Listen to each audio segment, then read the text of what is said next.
Hello students, in previous classes we have discussed about the inertia, okay, and first law of motion, Newton's first law of motion. Today we are going to discuss about the inertia and mass.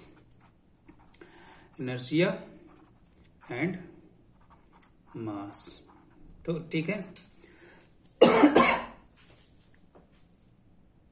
तो देखो inertia और and mass, इसमें relation क्या होता है ये inertia and mass. तो ये कहता है कि अगर मान लो कि if you have applied a small force on any small stone और एनी स्मॉल ऑब्जेक्ट, किसी छोटे ऑब्जेक्ट के लिए अगर आपने कोई फोर्स अप्लाई किया and you are able to move from one place to another that object, उस ऑब्जेक्ट को एक जगह से दूसरी जगह मूव करने के लिए आप उतने फोर्स लगाए हो जहां से जितने से वो आप उसको मूव कर सकते हो। जैसे मान लो हमारे पास ये कोई एक ऑब्जेक्ट है, ठीक है, और इस ऑब्जेक्ट का वेट है 5 kg।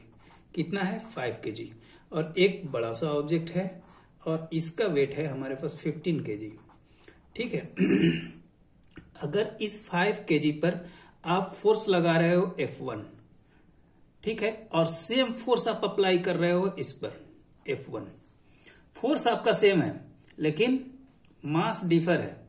तो कहता है कि अगर सेम फोर्स अप्लाई करते हो तो अलग अलग ऑब्जेक्ट को मूव करने के लिए आपको अलग अलग फोर्स अप्लाई करना होगा। सेम फोर्स पर आप उसको मूव नहीं कर सकते हो। क्लियर है ना? मीन्स 5 kg के लिए अगर आप F1 लगा रहे हो तो 15 kg के लिए आपको F2 या F3 लगाना होगा। समझ रहे हो? मीन्स व्हाट कि इनर्शिया एंड मास क्या कह रहा है कि इफ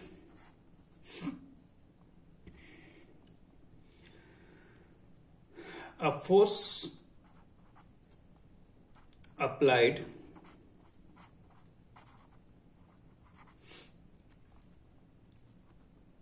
in small amount या small amount and it can move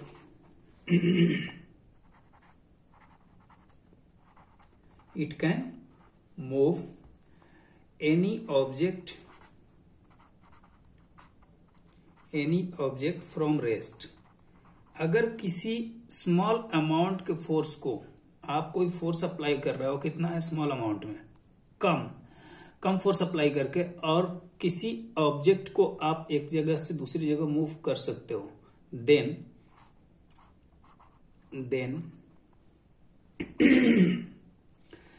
same force क्या कहता है? Same force can not move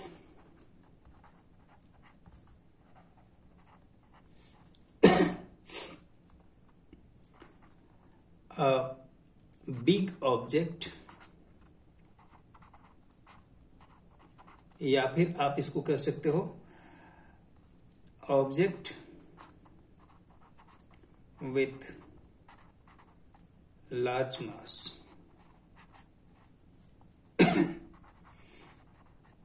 ठीक है,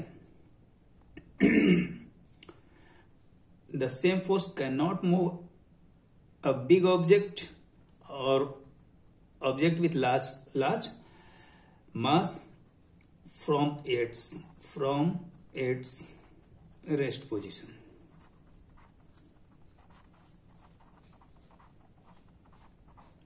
ठीक है, मीन्स व्हाट कि we should have to apply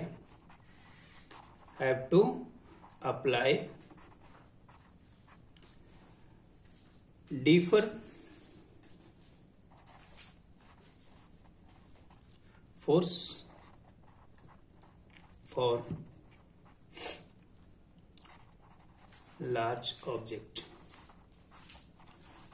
किसी अलग बड़े ऑब्जेक्ट को मूव कराने के लिए, एक जगह से दूसरी जगह पर मूव कराने के लिए हमें क्या करना होगा? अलग अमाउंट का फोर्स अप्लाई करना होगा। Okay, means in this case F1 and F1 in this case if अगर F1 दोनों पर हम सेम फोर्स अप्लाई कर रहे हैं तो ये जो ऑब्जेक्ट है रिमेन्स इन रेस्ट, ये रेस्ट में ही रहेगा because F1 is only applicable on 5 kg. Okay, if F1 is applied on 15 kg, it cannot able to move this object in any direction. Is that clear? Means we have to apply F2 force. What will be happen here? If we apply F1, in this case, we should apply F2 force for moving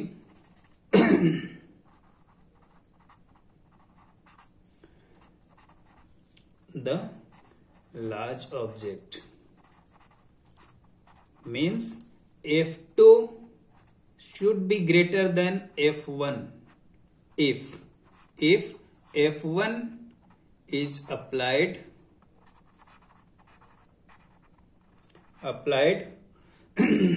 on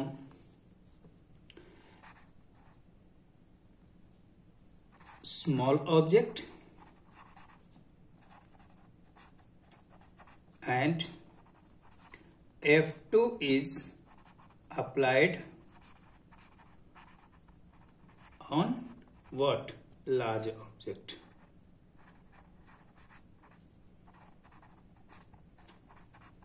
ठीक है, क्योंकि F2 के case में क्या हो रहा है, ये अगर 15 kg है, 15 kg is greater than 5 kg, ये तो आप लोगों को पता है. तो अगर इस पर जो फोर्स अप्लाई किया जाएगा F2 should be greater than F1.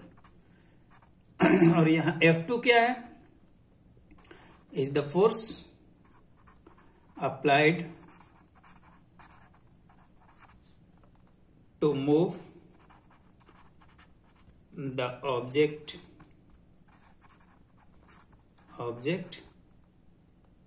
15 kg. जो 15 kg का ऑब्जेक्ट है उसको अप्लाई करने के लिए अगर F2 फोर्स लगाया जाता है और वो मूव कर जाता है, इट मीन्स कि F2 should be greater than F1.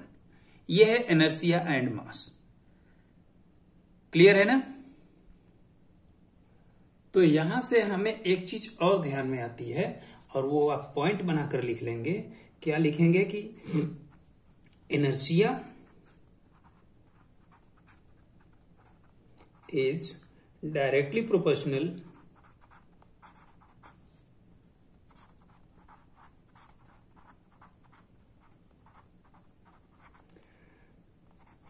to the mass of the body. Means कि अगर किसी बॉडी का मास ज्यादा है तो वहां पर इनर्शिया ज्यादा लगेगा, अगर बॉडी का मास कम है तो इनर्शिया क्या होगा, कम होगा. मान लो हमारे पास, जैसे एक एग्जांपल लेते हैं, पूरा क्लियर समझ में आना चाहिए.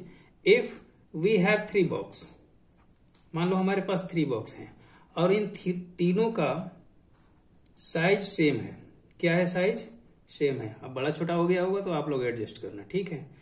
मान लेना है कि यहां पर ये जो तीनों साइज है वो हम नाप के नहीं बना रहे हैं, वो आप लोग नाप के बनाओगे. Same size.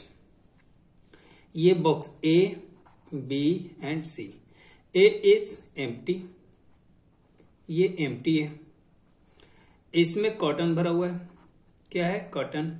और इसमें क्या है, बुक्स. ठीक है.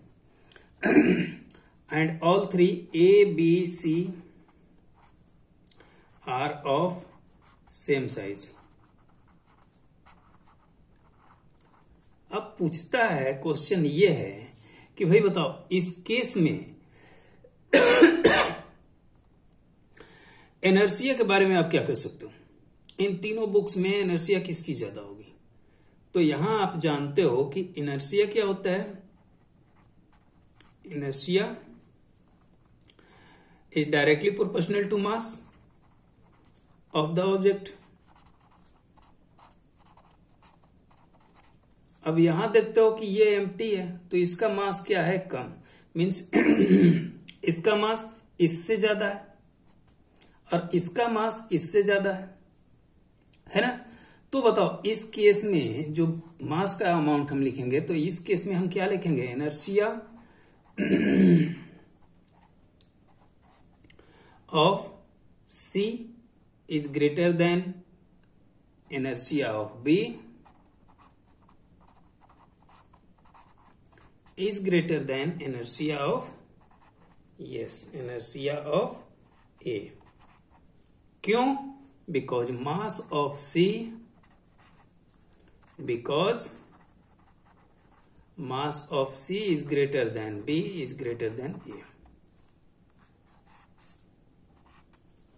समझ में आ रहा है ना कि किस तरह से होता है। मास और इनर्शिया ये दोनों क्या होते हैं, एक दूसरे के डायरेक्टली प्रोपोर्शनल होते हैं। डायरेक्टली प्रोपोर्शनल का मतलब क्या हुआ कि if mass of object is greater than inertia will be greater, if mass of object is less than inertia will be less. Okay, अब जो अपना नेक्स्ट पॉइंट है that is second law of motion. क्या है, second law of motion. ठीक है, तो हम क्या लिखेंगे, Newton's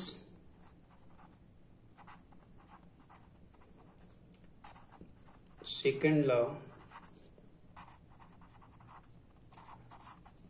of motion.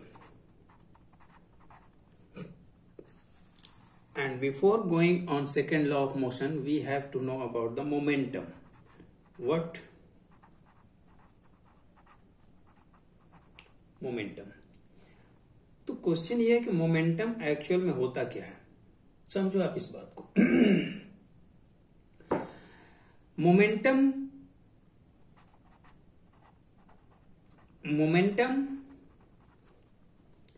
Is the product of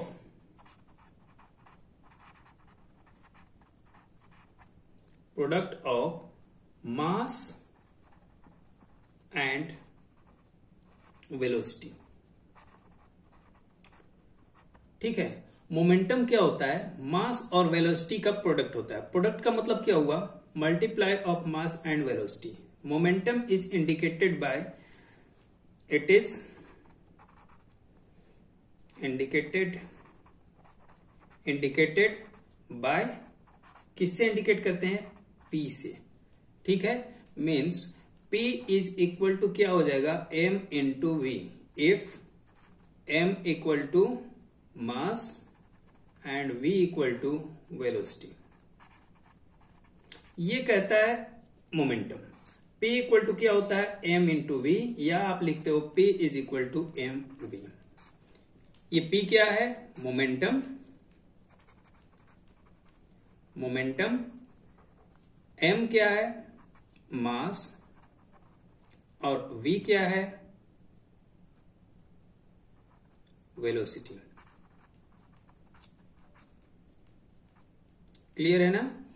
तो आपको ये याद होना चाहिए कि मोमेंटम होता क्या है। Momentum is the product of mass and velocity. Mass किसी भी ऑब्जेक्ट का जो मास है और जो उसकी वेलोसिटी है, उसको मल्टीप्लाई करने पर जो हमारे पास रिजल्ट आता है that is known as momentum. Okay, अब देखो सेकेंड लॉ ऑफ मोशन क्या कहता है, means Newton's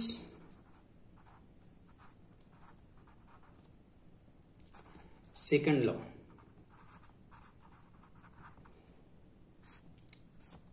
Newton second law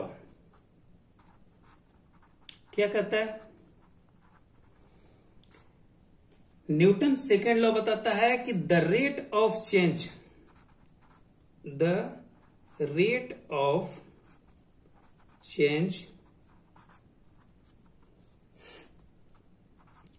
of the linear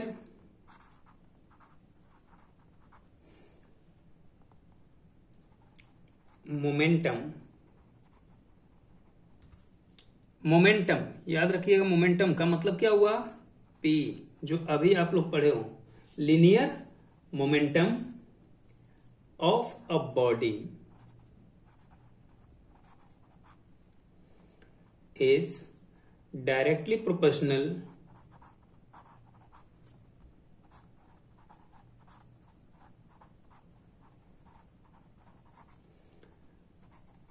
to the net external force acting on the body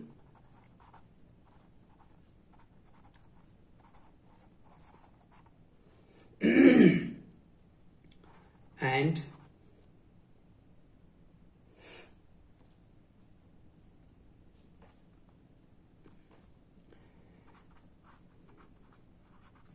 takes place in the direction of force.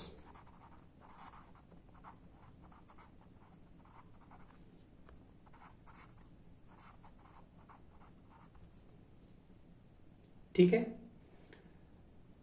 Newton second law क्या कहता है कि मान लो कोई एक बॉडी है, the rate of change of the linear momentum, अगर कोई बॉडी लीनियर मोमेंटम में मूव कर रही है और उसमें उसका जो रेट ऑफ चेंज होता है, rate of change of the linear momentum, उस मोमेंटम में जो लीनियर चेंज होता है, रेट ऑफ चेंज होता है of a body directly proportional, वो डायरेक्टली प्रोपोर्शनल है किसके? Net external force acting on the body and takes place in the direction of the force.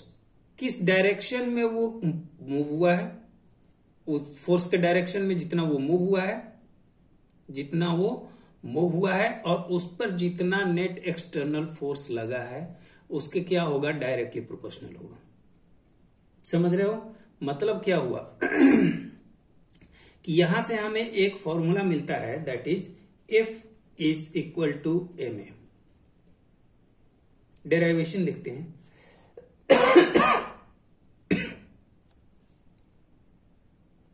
जैसे मान लो कि कोई एक बॉडी है, late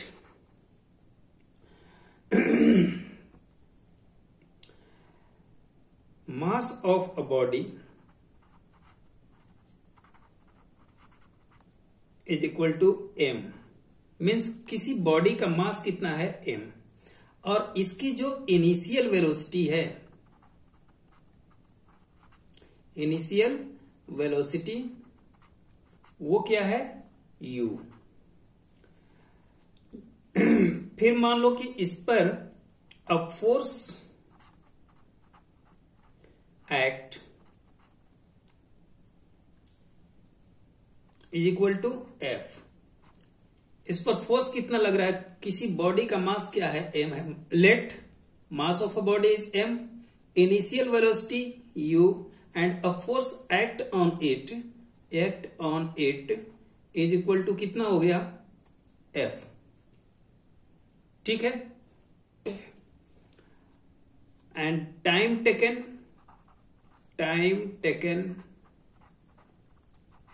t।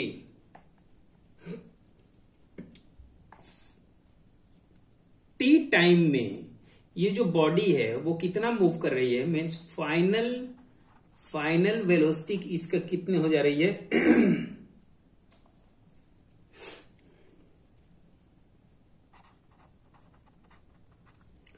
Is equal to v। Final velocity कितनी हो जाती है? v after T time. Means अगर आप इसको एक सीक्वेंस में लिखना चाहोगे तो आप ये लिख सकते हो कि body with mass m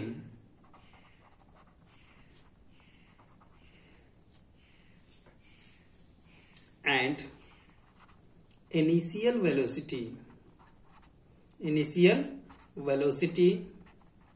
u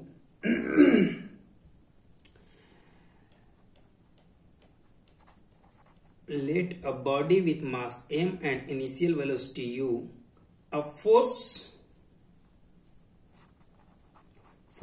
acting on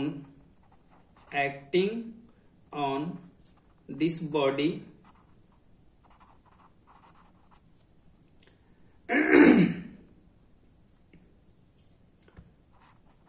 for t second and change in velocity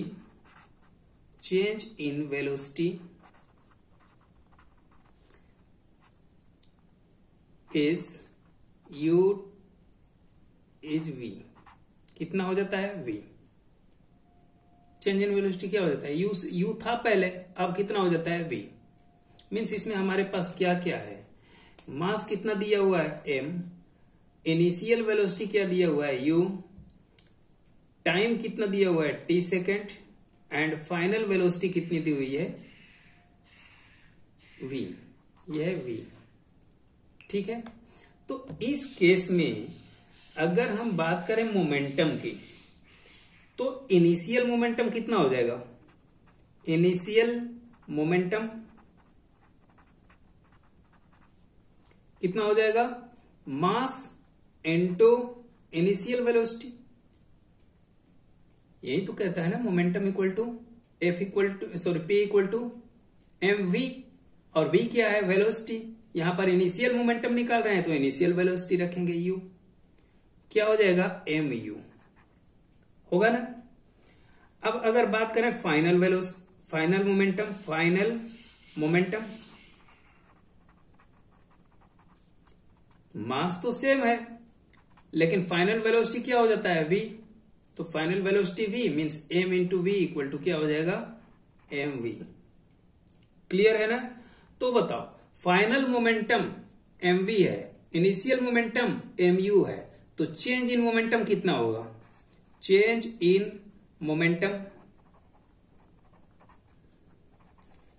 momentum equal to क्या हो जाएगा mv माइनस mu होगा, और mv minus mu means m is common in both v minus u। Clear है। अब यहां एक बात और खुलकर हमारे सामने आती है, और वो ये है कि rate of change in momentum कितना आएगा, rate of change in momentum,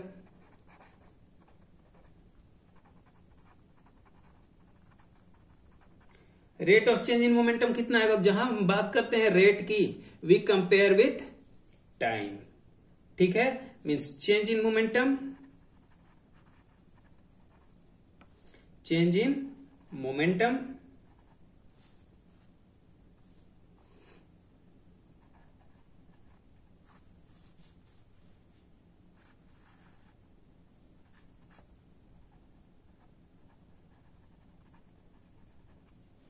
upon क्या हो जाएगा time.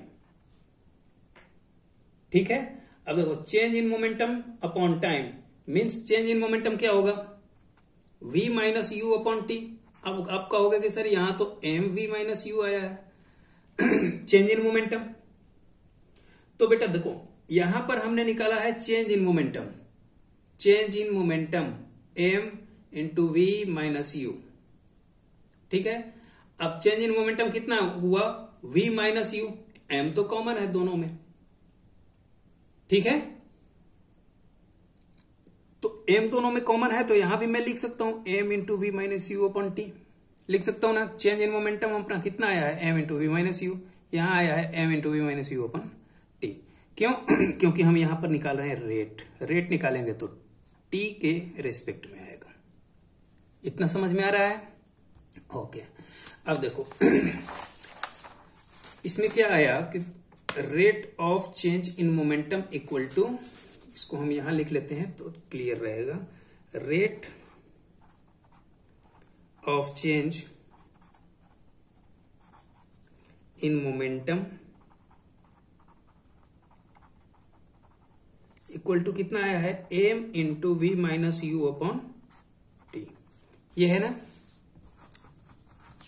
m equal to V minus U upon T. अब देखो यहां से ये कहता है, न्यूटन सेकंड लॉ क्या कहता है कि the external force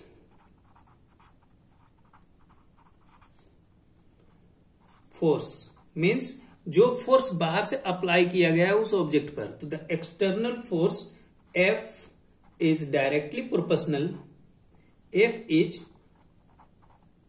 proportional to the rate of change in momentum.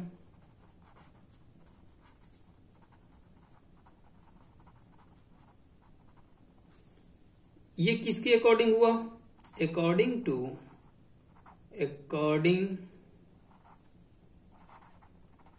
To किसके? Second law of motion.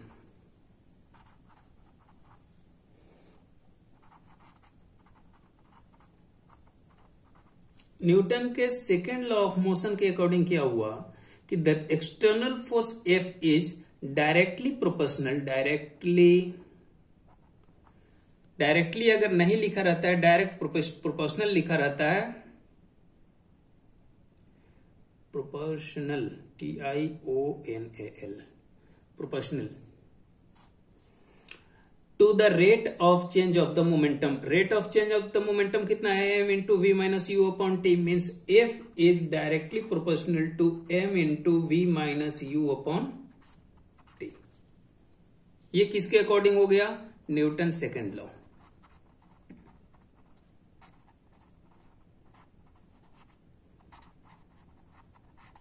इतना क्लियर है ना? अब देखो v minus U upon T को हम क्या लिखते हैं? a। क्यों?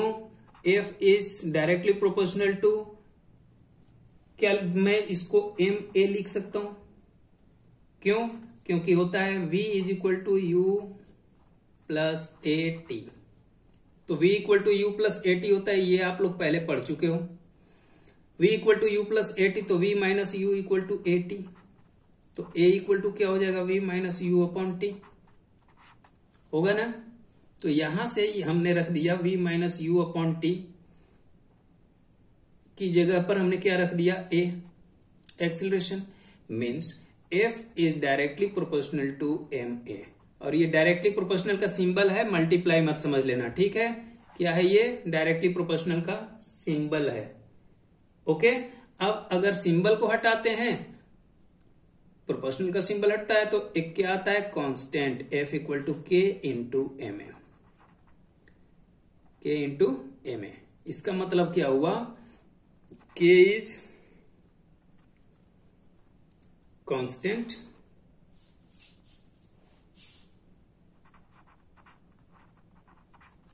क्या?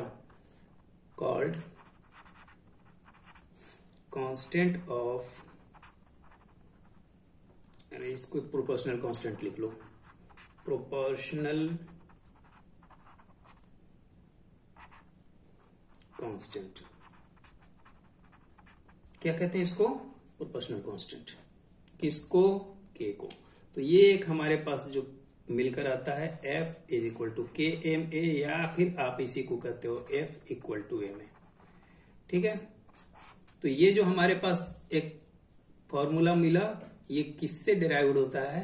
Second law of Newton second law of motion से, ठीक है?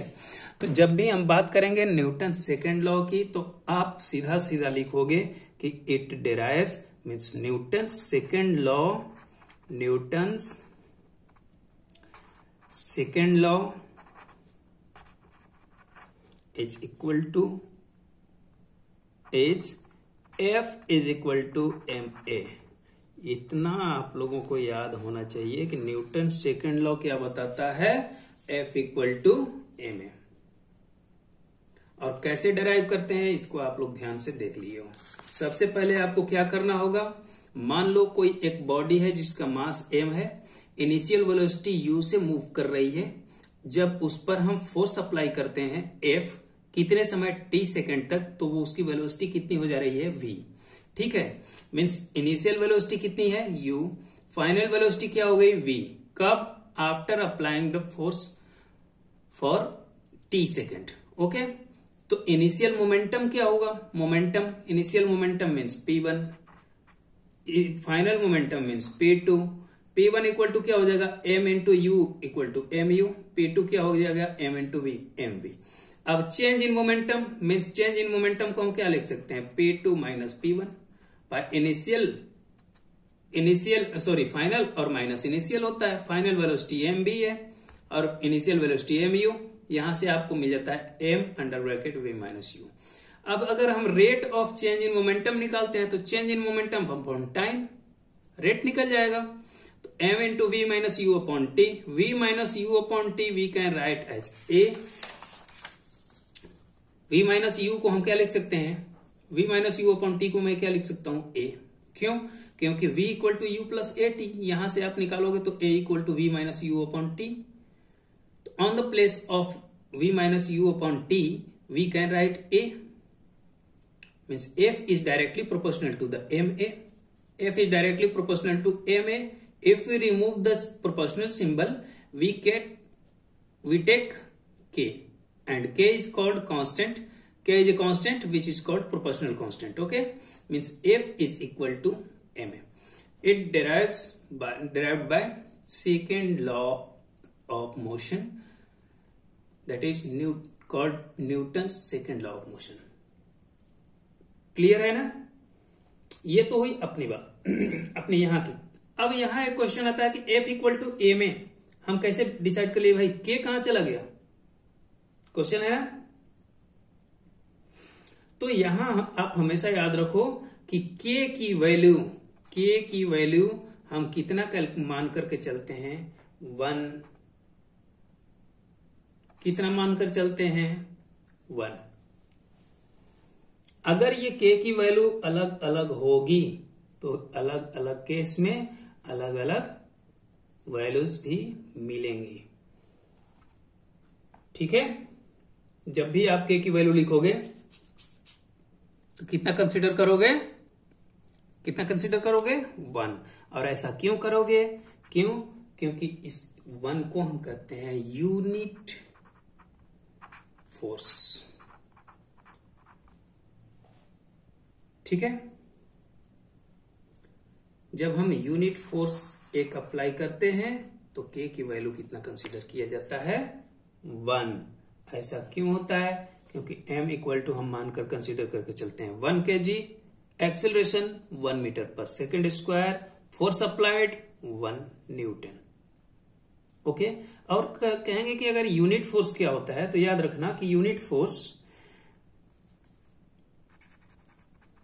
दिख रहा है ना? यूनिट नहीं दिख रहा है, चलो। Unit force is a force which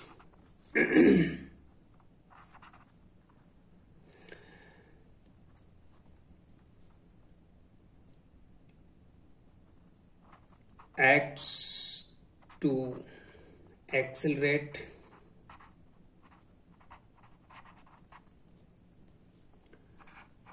of 1 unit for unit mass of an object। किसी ऑब्जेक्ट का अगर मास यूनिट है, मीन्स एक यूनिट का कोई ऑब्जेक्ट है, तो उसको क्या बोलो? 1 यूनिट एक्सेलरेट करने के लिए जितना फोर्स अप्लाई किया गया उसको हम कहते हैं यूनिट फोर्स, और इसीलिए हम k की वैल्यू कंसीडर करते हैं 1। क्लियर? Okay, thank you.